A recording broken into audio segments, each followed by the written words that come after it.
Hello दोस्तों, कैसे हैं आप सभी। उम्मीद करती हूँ आप सभी बहुत अच्छे होंगे, मजे में होंगे। चलिए आज हम फिर एक नए कॉन्सेप्ट के साथ आपको पढ़ाएंगे जिसका नाम है नाउन द केसेस। यानी आज हम आपको नाउन के डिफरेंट केसेस के बारे में आपको पढ़ाएंगे। ठीक है, चलिए आप लोगों को देखो, जैसे कि मैंने अपनी नाउन की क्लास में बताया था कि नाउन का मतलब क्या होता है, जो आपने रटा था, noun is the name of person, place, animal और thing. But I have given you a different definition, that is the all the living and non living thing that has a name is known as noun. यानी जितने भी living और non living things हैं जिनका कोई name है, नाम है, उन सभी को हम क्या कहते हैं, नाउन कहते हैं। ठीक है, तो आज हम लोग डिफरेंट केसेस का मतलब ये होता है कि किसी भी सेंटेंस में जो नाउन है वो किस पोजीशन पर यूज किया जा रहा है, how it is use in a sentence, और at which position it is use in a sentence is known as the noun the cases. ठीक है, देखिए अब जो नाउन केसेस है, केसेस का मतलब समझिए कि ये किसी सेंटेंस में सब्जेक्ट में आ रहा है, ऑब्जेक्ट में आ रहा हो, और या otherwise it shows a possessiveness, यानी ये किसी पोजीशन को बता रहा है, तो that is a different position of a noun is used in a sentence. ठीक है, तो यानी कि अब देखिए जो नाउन के केसेस होते हैं, यानी जो नाउन है वो बेसिकली 5 केसेस में यूज किया जाता है। यानी इसके डिफरेंट पोजीशन जो है वो 5 तरीके से यूज किया जाता है। नाउन 5 केसेस होते हैं, जैसे कि देखिए यहाँ पर look here, there are 5 cases of noun.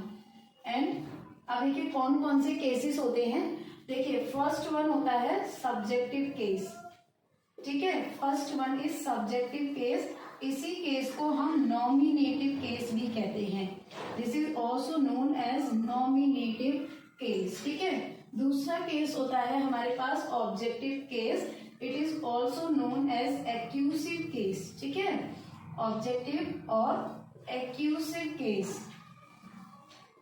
ठीक है, अब थर्ड वन होता है हमारे पास पोजेशन केस, पोजेसिव, यानी पोजेशन कह लो या पोजेसिवनेस केस कह लो। फोर्थ वन होता है हमारे पास डेटिव केस। ठीक है, एंड लास्ट वन होता है हमारे पास वोकेशनल केस, या वोकेटिव भी कहते हैं इसको, वोकेटिव केस। ये 5 केसेस होते हैं जिनमें हमारा नाउन यूज किया जाता है। ठीक है, चलिए अब मैं one by one I will explain all of these 5 cases in our video, today's video. That is first one is subjective case. देखिए सब्जेक्टिव का नाम समझिए, यहाँ पर जब नाउन किसी सब्जेक्ट की तरह यूज किया जा रहा है, लेकिन वो सब्जेक्ट किसका होना चाहिए, एज दी वर्ब। ठीक है, यानी जब भी आपका कोई भी नाउन सेंटेंस में सब्जेक्ट की तरह यूज किया जा रहा है, तब हम उसे कहते हैं कि ये नाउन सब्जेक्टिव केस में है। ठीक है, देखिए यहाँ में I will write in a bracket use as subject, जब आपका नाउन सब्जेक्ट की तरह यूज किया जा रहा है। जैसे देखिए एग्जांपल में मैंने कहा रवि वॉच्ड अ मूवी, यानी रवि ने एक मूवी देखी। तो यहाँ पर ये जो रवि है इट्स अ नाउन, और ये एक सब्जेक्ट की तरह काम कर रहा है। सब्जेक्ट का मतलब समझिए जो आपके हु का आंसर दे दे। ठीक है, जो आपके हु का answer they they that is the subject. Simple Sidhi language में समझिए। तो ये देखिए अगर हम इसका क्वेश्चन बनाएं तो who watched the movie, then you will answer Ravi watched the movie, that's why it's a subject. तो ये नाउन क्या है, सब्जेक्टिव केस में हो गया। ठीक है, यानी क्योंकि यहाँ पर ये रवि सब्जेक्ट में आ रहा है, रवि किसी पर्सन का नेम है, and name of the person is a noun. ठीक है, तो ये हमारा सब्जेक्टिव केस हो गया। अब आइए देखिए ऑब्जेक्टिव केस या एक्यूसिव केस। ऑब्जेक्टिव और एक्यूसिव केस का मतलब होता है जब हमारा कोई भी नाउन किसी वर्ब का ऑब्जेक्ट बन जाए। क्या बोला मैंने, वर्ब का ऑब्जेक्ट बनना चाहिए, क्योंकि हमारे साथ कई बार क्या होता है कि नाउन जो है वो प्रेपोजिशन का भी ऑब्जेक्ट बन जाता है। तो इसलिए मैंने बोला कि जब आपके सामने वर्ब के बाद एज दी ऑब्जेक्ट में नाउन आ जाता है, तब हम उसको कहते हैं कि ये इसका एक्यूसिव केस है या ऑब्जेक्टिव केस है।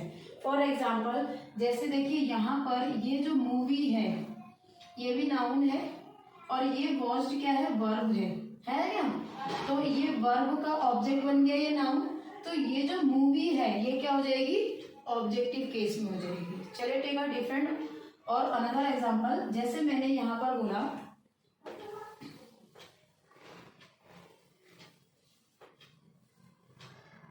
जैसे मैंने बोला शगुन गेव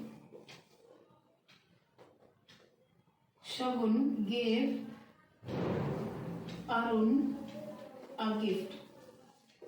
ठीक है, तो देखिए यहाँ पर ये गेव क्या है, वर्ब, और ये देखिए यहाँ पर ये नाउन आ गया ना, वर्ब का नाउन आ गया ये, यानी वर्ब के ऑब्जेक्ट में नाउन आ गया। तो इसका मतलब ये जो अरुण है ये क्या हो जाएगा, ये ऑब्जेक्टिव केस में आ जाएगा। ठीक है, ये अंतर है इसमें, यानी ये एक्यूसिव केस हो गया। अब देखिए मैं आपको एक और डिफरेंस दिखाती हूँ, एक और आपको एग्जांपल दिखाती हूँ। जैसे मैंने यहाँ पर बोला टीचर टीचेस स्टूडेंट्स। ठीक है, तो यहाँ देखिए ये टीचर्स क्या है, वर्ब, ये स्टूडेंट्स क्या है, नाउन। ठीक है, और देखिए ये नाउन जो है ये एक ऑब्जेक्ट की तरह काम कर रहे हैं, क्योंकि टीचर किसको पढ़ा रही है, स्टूडेंट्स को पढ़ा रही है। इट मीन्स कुछ WH वर्ड मिल रहे हैं, है ना। तो यानी कि ये जो स्टूडेंट्स हैं ये ऑब्जेक्ट हो रहे हैं इस वर्ब का, और ये स्टूडेंट्स नाउन है, दैट इज कॉमन नाउन। तो इसलिए ये जो स्टूडेंट्स वर्ड जो यूज होना किया ये क्या हो जाएगा, ऑब्जेक्टिव या एक्यूसिव केस हो जाएगा। ठीक है, क्लियर इतनी बात? ध्यान से देखिए, ये टीचर क्या है हमारा, ये सब्जेक्टिव केस है, और ये स्टूडेंट्स ऑब्जेक्टिव केस है। एक ही स्टेटमेंट में दो डिफरेंट नाउन सब्जेक्टिव ऑब्जेक्टिव हो सकते हैं, इट्स पॉसिबल। सी देयर, ये टीचर नाउन है, कॉमन नाउन है, और ये देखो सब्जेक्ट में आ गया, that is the subjective case of the noun. ये स्टूडेंट्स कॉमन नाउन है, ये ऑब्जेक्ट की तरह यूज हो रहे हैं, that is the objective case of the noun. तो एक ही एग्जांपल में सब्जेक्टिव और ऑब्जेक्टिव केस दोनों पॉसिबल हो सकते हैं। ठीक है, चलिए अब आते हैं देखिए हमारे पॉजेसिव केस। देखिए ये आपका पीछा नहीं छोड़ेंगे। पॉजेसिवनेस बहुत जगह पढ़ लिया अब आपने। पॉजेसिवनेस मतलब जो आपके ओनरशिप को शो करता है, जो आपके हुज का आंसर दे देता है कि ये चीज किसकी है। ठीक है, ये चीज क्या है, किसकी है। जो हुज का आंसर दे देता है वो क्या होता है, वो हमारा पॉजेसिवनेस हो जाता है। ठीक है दोस्तों, तो देखिए यहाँ पर आपके ये शोज यूज्ड एज ऑब्जेक्ट। ठीक है, यूज्ड टू शो बिलोंगिंगनेस करूंगी मैं, चलो नया वर्ड यूज करती हूँ, बिलोंगिंगनेस या पॉजेसिवनेस, ओनरशिप, यानी वो हमारे पॉजेसिव हो जाते हैं। अब कहोगे मैम पॉजेसिवनेस कैसे इसमें शो करते हैं। देखिए जैसे मैंने ये बोला, देखिए जैसे मैंने यहाँ बोला रवीज मदर लव्स हिम। ठीक है, रवि की मदर उसको प्यार करती है, तो किसकी मदर, रवि की मदर। तो ये जो रवीज मदर है इट शोज द पॉजेसिवनेस। ठीक है, क्योंकि यहाँ पर किसकी, हुज का क्वेश्चन आप फ्रेम कर सकते हो, तब आप क्या बोलोगे, रवि की, यानी किसकी मदर, किसकी मदर, रवि की mother. Whose mother loves him, Ravi's mother loves him। तो जब आप whose का आंसर देते हो जिसमें, तो वो हमारे नाउन क्या हो जाते हैं, पॉजेसिवनेस में हो जाते हैं, because it shows the belongingness, possessiveness, ownershipness. ठीक है, अब देखिए इनको हम बनाते कैसे हैं। जैसे मान लीजिए यहाँ पर लिखा था मदर ऑफ रवि, क्योंकि देखो मीनिंग सेम है, mother of Ravi loves him. तो हमें पॉजेसिवनेस बनाने में बहुत इजी सी टिप है। आप क्या करोगे, इस मदर को यहाँ और इस रवि को यहाँ, exchange both of the positions, और बीच में हमें क्या लगाना है, एपिस्ट्रॉफी एस, बस बन जाएगा। ये देखिए बना के देखिए, यहाँ पर मैंने यहाँ पर क्या करा, देखो रवि लिख दिया। ठीक है, यहाँ लिख दिया रवि, इसको एक्सचेंज कर दिया मदर। अब मुझे क्या करना है, इस ऑफ की जगह पर इस ऑफ की जगह पर एपोस्ट्रोफी एस लगा दो, रवीज मदर, बन गया पॉजिटिवनेस।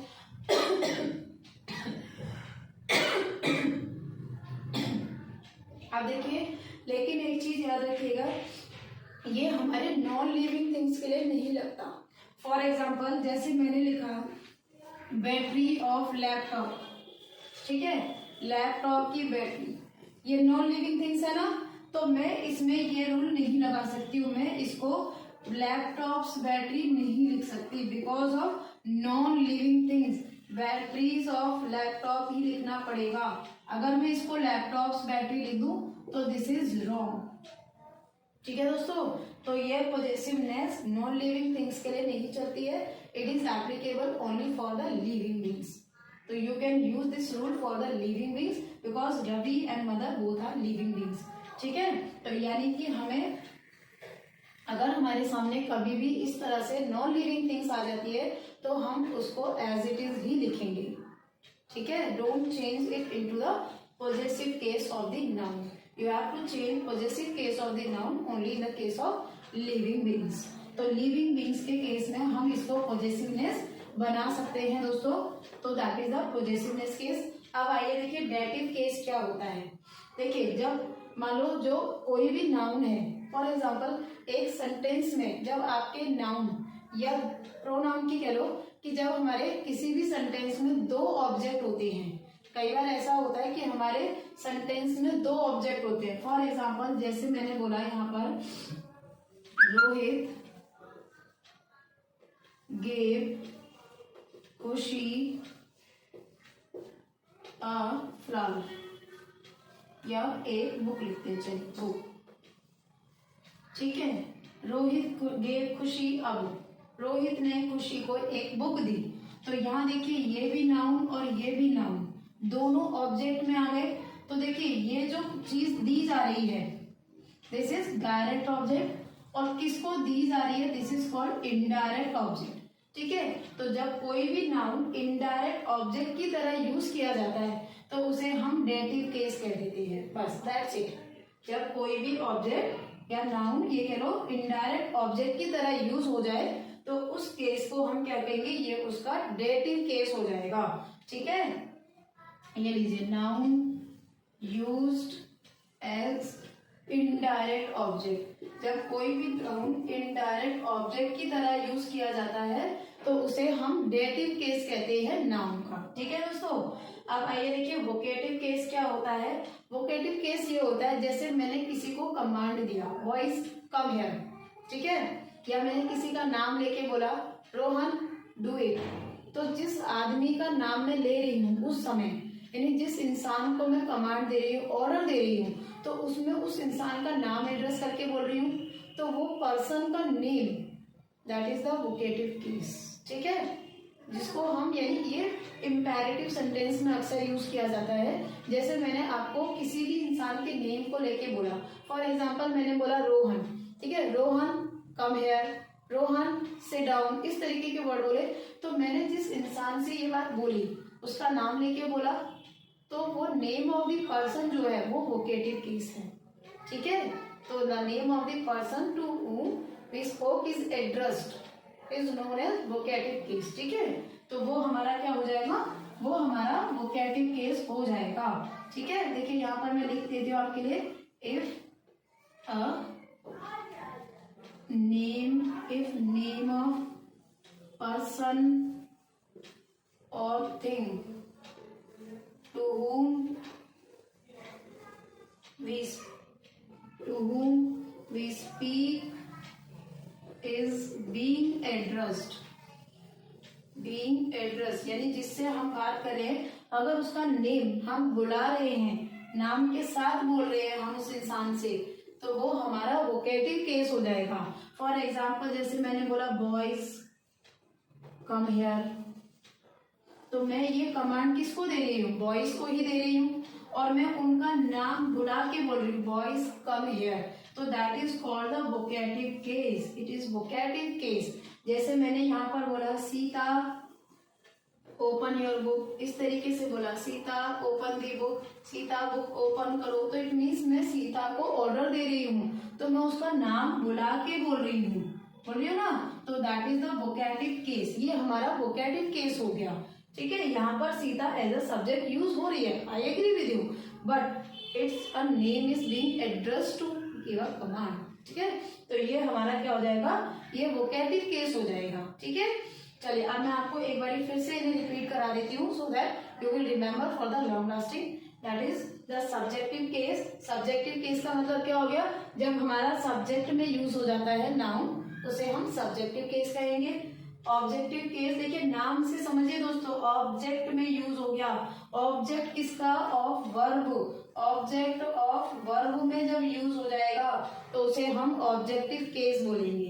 ठीक है, पॉजेसिव केस क्या होता है, जब वो किसी पोजेशंस को या बिलोंगिंगनेस को शो कर देता है, जब वो हुज का आंसर दे देता है, ठीक है, किसकी का answer they they, that is the possessive case. ठीक है, डेटिव केस क्या होता है, जब कोई भी नाउन इनडायरेक्ट ऑब्जेक्ट की तरह यूज होता है, that is called dative case. और वोकेटिव केस क्या होता है, जब किसी नेम ऑफ द पर्सन या थिंग जिससे हम बात कर रहे हैं उसी का नेम एड्रेस किया जा रहा है, तो उसे हम लोग वोकेटिव केस बोलेंगे। ठीक है, अच्छा देखिए, ऑब्जेक्टिव केस की एक पहचान और बताती हूँ, जो आपके whom और what का आंसर दे दे नाउन।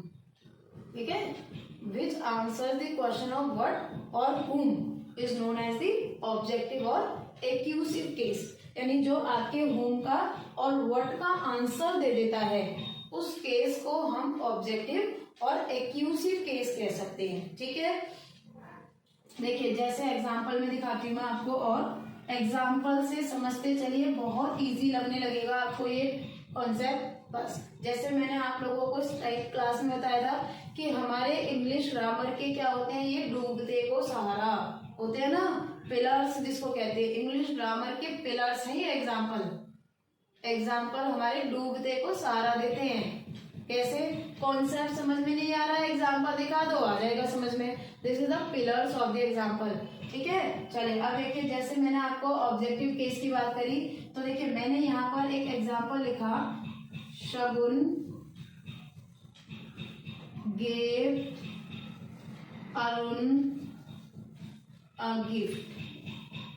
ठीक है, ए गिफ्ट, कि भाई अरुण को एक गिफ्ट दिया गया, तो यहाँ पर हम यही तो बोलेंगे ना, अरुण को क्या दिया गया या गिफ्ट किसको दिया गया। You can frame the answers questions from the two words, what is given to the Arun और to whom gift is given.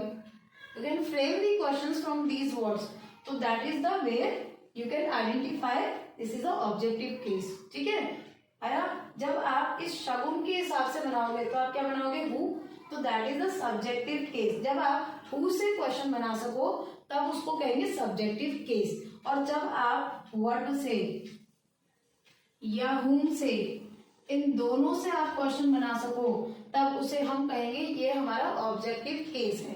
ठीक है, दूसरा देखिए, अगर आप हुज का आंसर दे रहे हो तब आप क्या कहोगे, ये हमारा पॉजेसिव केस है। ठीक है, इस तरीके से आप याद करिए। इसमें देखिए यहाँ मैं लिख देती हूँ कीवर्ड्स हु, जब आप हु से फ्रेम कर दो। इसमें मैंने आपसे कहा जब आप व्हाट और हुम से क्वेश्चन फ्रेम कर पाओ दैट इज ऑब्जेक्टिव केस। जब आप हुज का आंसर दे दो तब आप कहोगे ये पॉजेसिव केस। ठीक है, डेटिव केस में सीधा सीधा इनडायरेक्ट ऑब्जेक्ट यूज हो जाता है, और वोकेटिव केस में आप ऑर्डर कमांड देते हो। ठीक है, तो that is the identification of these 5 cases of the noun. ठीक है, तो ये हमारे 5 केसेस होते हैं नाउन के, सब्जेक्टिव, ऑब्जेक्टिव, पॉजेसिव और डेटिव एंड वोकेटिव। तो दोस्तों आज के लिए हम इतना ही आपको बताएंगे, आगे की हमारी नेक्स्ट वीडियोस आती रहेंगी, तो प्लीज हमारे चैनल को सब्सक्राइब कीजिए, शेयर कीजिए और हमारी वीडियोस को प्लीज लाइक कीजिए। Thank you and have a nice day.